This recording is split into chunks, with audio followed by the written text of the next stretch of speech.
She has been coaching powerlifting for the last 5 years in Northwest Arkansas for Special Olympics. Casey has been involved with our SOAR movement since 2014. She has been in the fitness industry since childhood. She is a national figure competitor for the last 4 years. And she is this year's Special Olympics USA Games head powerlifting coach for 2022 USA Games. And I'm going to turn it over to you for the training now, Casey. Awesome. Can you hear me? Yes, ma'am. Okay, awesome.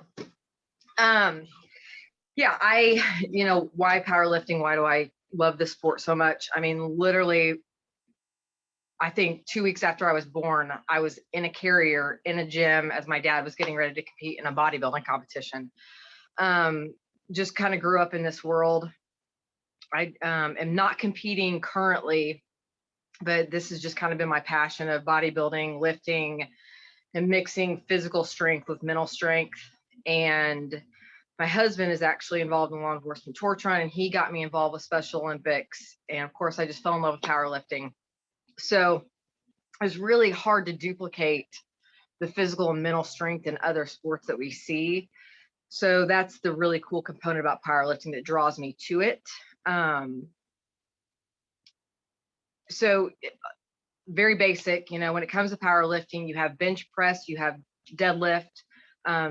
There is a third component of squatting, which our state is now, we're really going to try to push to have some competitors do squatting at USA Games. But when a competitor just competes in the bench press and deadlift, that's what we call the double combination. And squatting is something that can be built up to. And when we talk about, I won't go too much into it, when we talk about squatting, and well, where do you start at? Because it can be really an intimidating lift to squat with a bar and these weights, on the side. It's really intimidating for a lot of athletes. And so where I like to start with athletes is just doing body weight, maybe holding dumbbells and just doing the basic movements of squatting. Yeah. Okay, so equipment. This is the great thing about powerlifting, not a lot of use of equipment, so it's easy to be able to train in a gym that does have limited equipment. The basic things that we use are a bar, and the standard weight of a bar is 45 pounds. And there's also an option for a light bar, which is 15 pounds, and this can help some of our novice athletes build up to the use of the 45-pound bar. We use a bench. Collars are the things that go on the end of a bar to hold the weight in, so it's not sliding around. And weights, which are also called discs. What's not on here, and I know we're going to talk about in a little bit, will be the use of blocks. And blocks are just things that we can put under an athlete's feet while they're laying on a bench that can make them more parallel. Pretty basic equipment that's used. Okay, uniform requirements. This is a big deal. All athletes prior to a competition, all of their the uniform will be checked by an official to make sure that it's up to standard. They have a lifting suit. They can wear an undershirt, briefs, shorts, a little bit different for females and males, what the undergarments can be worn. Socks are a big deal. Socks have to be knee-high length or they're not up to standard. And shoes, you'll notice a lot of powerlifting athletes wear just flat shoes. And a lot of times when powerlifters train, they will just train either in socks or barefoot. It's just a better, it's better for movement. Those singlets, we all wish that we had those singlets so we're at home, right? Okay, prevention of injuries. So there's a lot of things that we can do to prevent injuries. It's taxing on the body as we're trying to build muscle in a training program, whatever that looks like. So, stretching is a big deal. And stretching for me, I'm having them do just body weight stretches, walking, just getting the body warm. The biggest thing is we don't ever want to over warm up and stretch. Athletes have been known to do this. Too much stretching can actually tax muscles within the sport of powerlifting. So really kind of keeping that to a minimum. Or it may look like I just lay on a bench and I'm just with the 45-pound bar and I'm doing high reps of that, just getting the body warm, but not a lot of use of weight. Obviously, proper clothing. When we're talking about deadlift, being very careful with what do the shorts look like? What do the pants look like? We don't want that bar to get snagged on any clothing. Spotting is huge within powerlifting. But I really want to highlight like overtraining. Overtraining is really taking into account an athlete's age. Obviously, as we get older, as I've gotten older just in training, at 40 years old, I sometimes require 2 days of recovery if I'm lifting heavy. And so really being aware of an athlete's ability and their age and how much time do they need in between a training day. A younger athlete might require only one, an older athlete might require up to 2 to 3 days. And then overtraining also, how much are we spreading out competitions? Some people are okay doing a competition within 2 weeks of a meet. Some people require 2 months of rest and recovery before another meet. And training for muscle balance, we'll talk about that here in a little bit. Okay, so this is just a sample of what a training session or program might look like. We might do a light squat day and a heavy bench. So we're really, the lower body is having a light day, but bench press using chest, shoulders is going to be heavier. So we're really looking at what's being taxed on the body during that split. God, I should have worn my glasses. It's so little on my screen. But as you can see, it's not a lot of exercises. We are just really working on the compound movement when it comes to powerlifting. And so there's not a lot of accessory work compared to, I get the question a lot of like, what's the difference in bodybuilding and powerlifting? You're lifting weights. Well, as a bodybuilder, I might do 3 different types of exercises to target a tricep where that we're not even really touching that muscle group when it comes to on a heavy bench day, or we're talking about the chest area, the arm area. We're not really doing a ton of accessory work. We are hitting those big muscle groups. I hope that makes sense. Yeah, so then on your Tuesday, you would do a different lift. You would do deadlifts and shoulders, and your Thursday, you're back to doing your heavy squat, and now you're doing your light bench. So we've rotated. Now we've gone heavier on a squat, and our upper body is getting a little bit of rest and recovery, but still keeping muscles warm. But that's that's a great sample workout that our guys up here do. Okay, so what do divisions look like for a competition?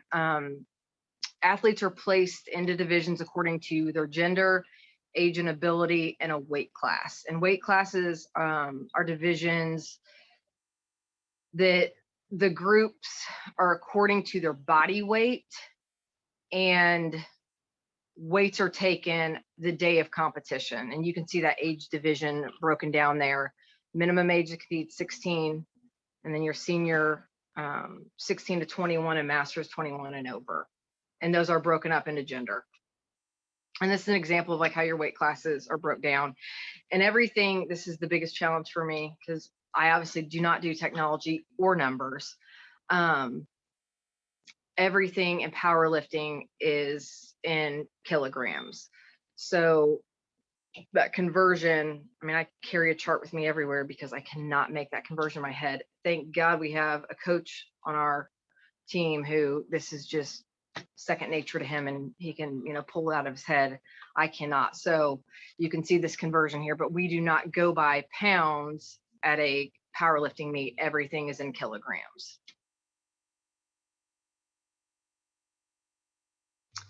This is an example of the scorecard.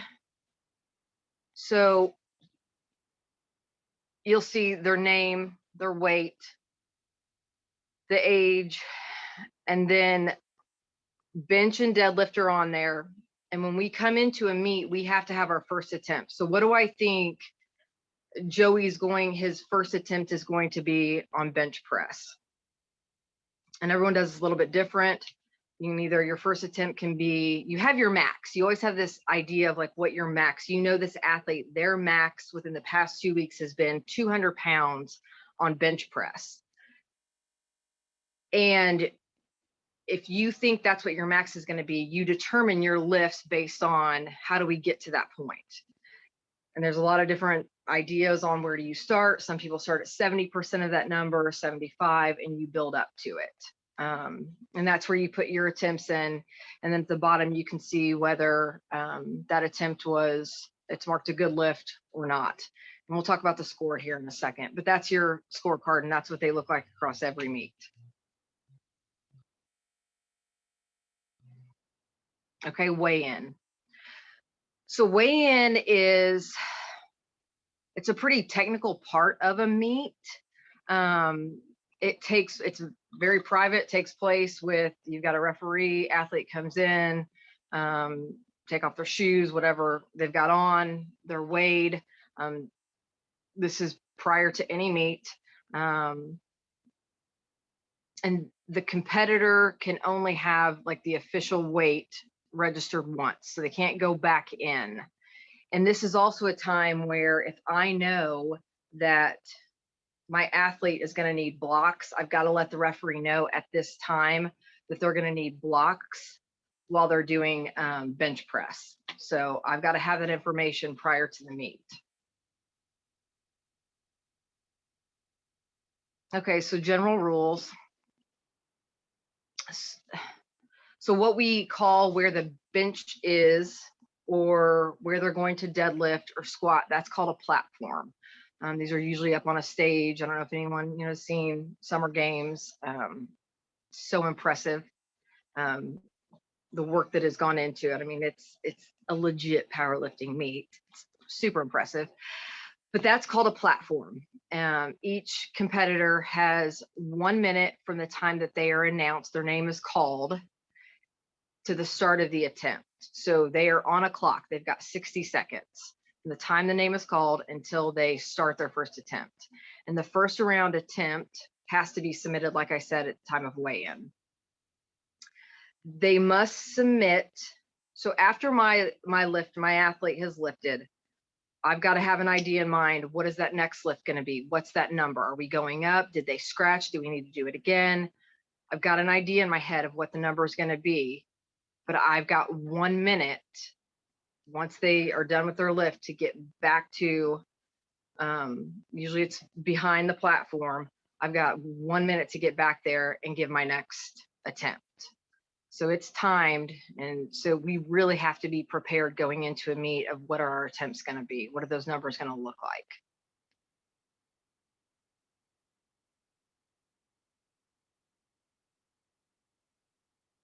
So in terms of what's a good lift, what's not a good lift, if the weight is dropped intentionally by a lifter, with the majority of the opinion of the judges, the chief referee, though, it's a no lift, and they can be disqualified. So how does scoring work? If you've got, all these numbers, all these, you've got 3 attempts for each, each different lift, deadlift, bench, or squat. The scoring is the maximum weight that's lifted for each event, and then the total combination maximum weight for all events. And that determines where you rank within squat, bench press, or overall.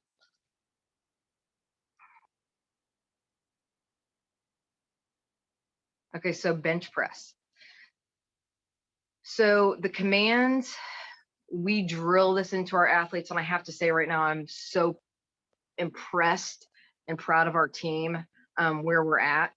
They really impressed where they are with the commands. This is such a big part of bench press.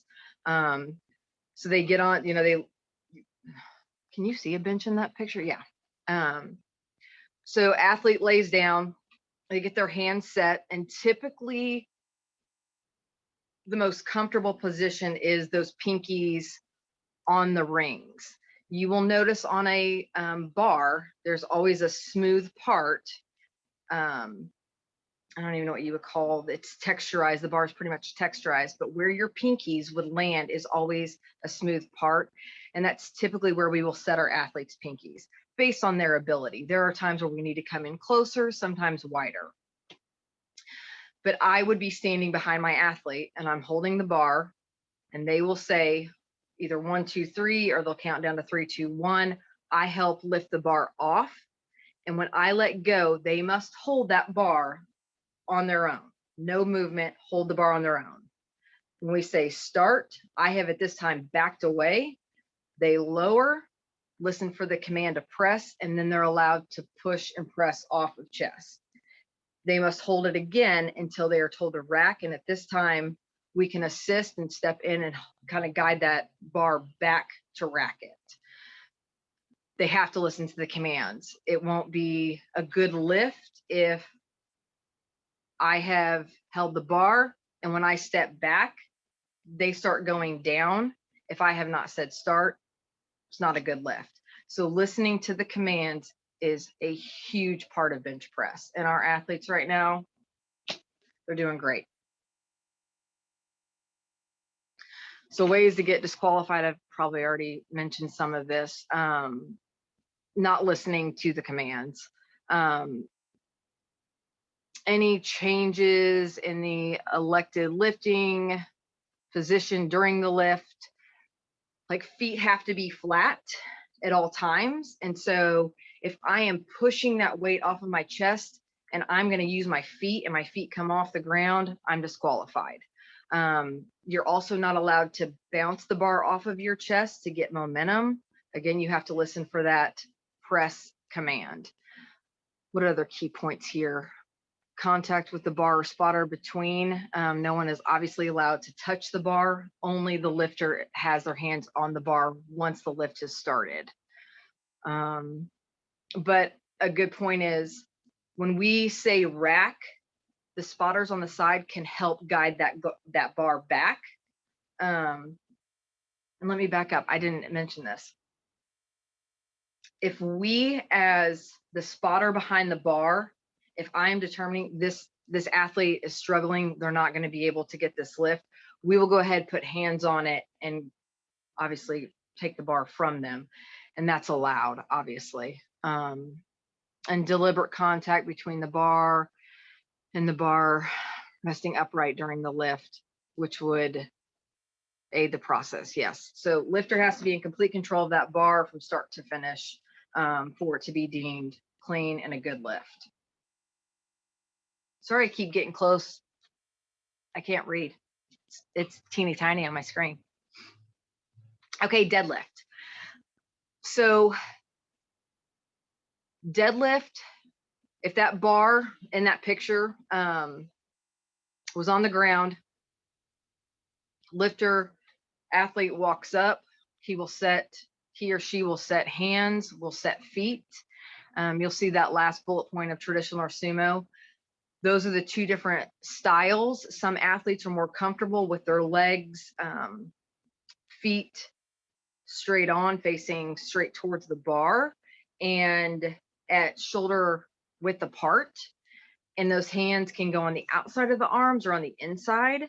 But we see a lot more common, we see the sumo style lift, and that's where an athlete's legs are wider than shoulders and those toes are pointed out, and arms will go straight down.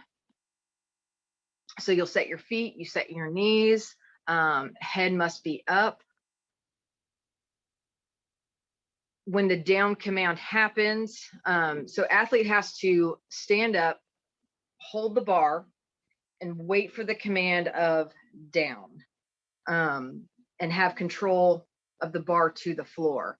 I've seen athletes get disqualified for just dropping the bar. It can't slip out of the hands. It must be controlled all the way back down. So from beginning to end, athlete is in control of that weight. I love deadlifts, my favorite. So ways to get disqualified: any downward movement of the bar or either end of the bar during the lift. Kind of just mentioned that. Failure to stand erect with the shoulders in erect position. So those shoulders, when that bar comes up, those shoulders must be back, heads up. I'm in control of the bar, and knees have to be straight. It's very easy to get disqualified for those legs not being able to lock out. Supporting the bar on the thighs during the performance. So, I mean, it has to be noted in there that, you know, supporting the bar on the thighs may also be a secondary bending of the knees. We can't use the body to pull that weight up. It's got to be the upper body is, I mean, we're using the total body, but I can't cheat and like bounce that weight up my legs. I've seen some athletes do that before. You can get disqualified for lowering the bar before receiving, you know, the command. That's always important, listening to the command. Allowing the bar to return to the platform without maintaining control. So just having control of it all the way through. And failure to comply with any of the requirements contained in the general description of the lift.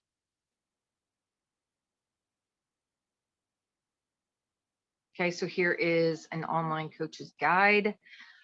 Pretty helpful. I swear also I need to add this in. I swear by this book, if you guys can see it, the Power Stories. Lucky enough. Jennifer, can you add a link to this at all? Yeah, I can send it out to the people that are on this call. I totally forgot to tell you. I mean, the best information in here, and just great training guides and programs already written in here, whether you have novice athletes, intermediate, or advanced. Great stuff in here, and just easy to read. Whatever level you're at, I just highly recommend this book as well.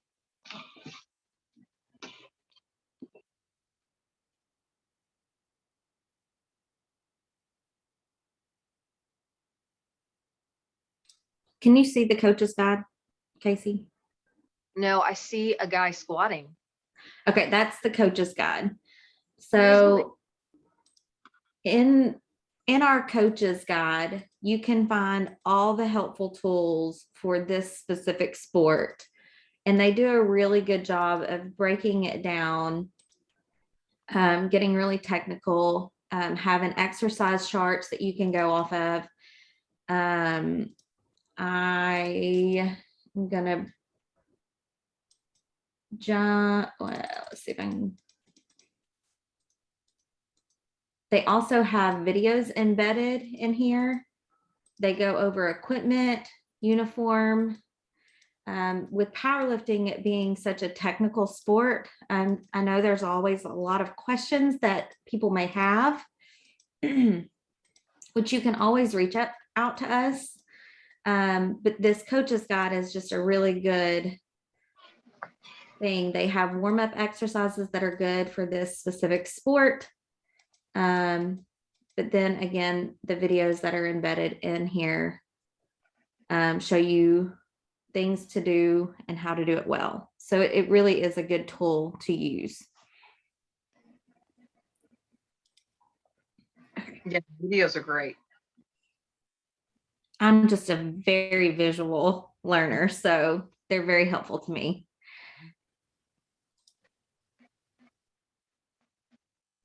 These are the current competitions, opportunities right now.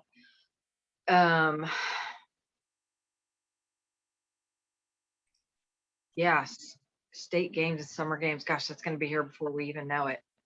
Absolutely. And I can tell you guys, we just finalized the date and got on the calendar yesterday for summer games. We had a meeting and it will be May 12th, 13th, 14th-ish, that weekend. for summer games. Getting closer, we will get actual sports specifics out, but that is the weekend of summer games this year. Not all areas host a powerlifting tournament. It is a very specific sport. There's a lot of people that don't know the technicality of it, that might not be comfortable with it. The athlete interest might not be there.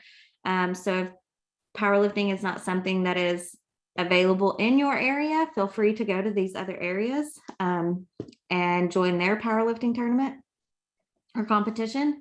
They would love to have you. I know all of the people that run these competitions, and they love to have ads. Area 10 is probably one of our larger ones, and they, even with as big as it has gotten, they still welcome people from the outside to come in from outside of Area 10. So if it's something that interests you, or you have an athlete from your area that wants to travel, let us know and we'll get you plugged in. Does anyone have any questions for Casey about powerlifting? If you do, you can put it in the chat box or the Q&A box, whatever. Casey, is there anything that you want to add? I think the next part is the progression plan. Yes. No, nothing to add at this time. Okay. I'm going to pull up. Can you see the progression plan now? You don't see the PowerPoint anymore, right? Nope. Okay. So I'm going to go over our progression plan quickly because I'm looking at the participants on this call, and I think most of you have probably already heard this. But again, this is our coach's progression plan. This is our, if you go to our website and go to get involved as a coach, that's where all of our coaches training and education materials are. And here's where our coaches education opportunities for our virtual trainings are. And you can click on that and find all of the ones that we have coming up. And then this is where you can find our coaches progression plan. If you want to be a certified coach, bronze level, silver level, or gold level coach, these are all of the training resources that you need to become those higher level coaches. And if you just want to continue building on your coaches resources, this is where we house all of our coaches training materials for you. If you have any questions about that, don't hesitate to reach out to Irvin Humphrey. He is not on the call today. He had something pop up and he wasn't able to join, but he is our coaches education person in our office. So he is the one to go to ask the questions. And I want to thank everybody for joining us for today's powerlifting coaches training. Casey, thank you for doing the training. You did a great job. I appreciate it. And if you have any questions, feel free to reach out to any of us. Here are our emails. Go ahead and screenshot it if you need anything from any of us. I see a chat. Monica said, great job. Good job, Casey. Thanks, Monica. Thanks, Monica. And thank you guys for joining us again today. And again, if you have any questions, don't hesitate to reach out. And I like my questions page because I always put a cute picture there. Oh, cute. Oh, Alicia said that. Hey, Alicia. Thank you, Alicia. Not Monica. Alicia said that. Thank you. All right, you guys. Happy Friday. And I hope you all have a wonderful weekend. We will see y'all soon. Bye.